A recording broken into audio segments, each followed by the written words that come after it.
this video, I'm going to be talking about the circle theorem that concerns angles in the same segment.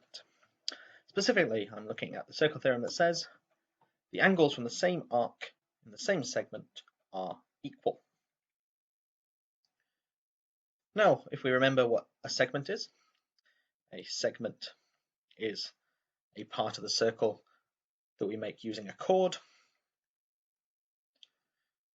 On this side here, so if I drew a chord from this little point here to this little point here, I would have a minor segment and a major segment. For this case, it doesn't matter if we're talking about the major or the minor segment. That's irrelevant, as long as we're talking about things in the same segment. And so these 2 points here, we say, are in the same segment. Because if I imagined this going all the way around, they would be in the same segment. And we then say that they're equal. I like to imagine this as two mountains, one here and one here, and the peak of the mountains are the same in the same segment theorem. And of course, we're going to need to prove that.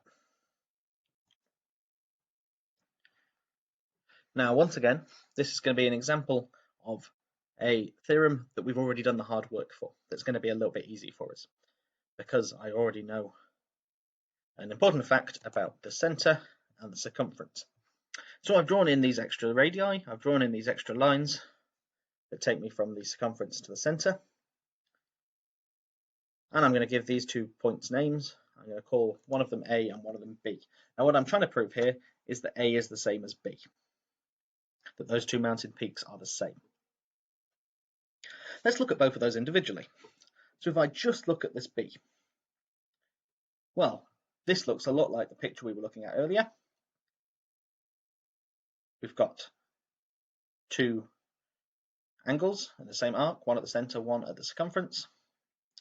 That means that the one at the center has to be twice the one at the circumference, which means that one at the center has to be 2b. I can use the exact same argument if I just had A.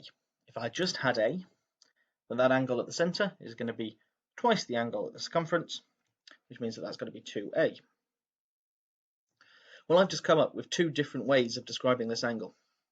I could describe this angle as 2a, or I could describe it as 2b.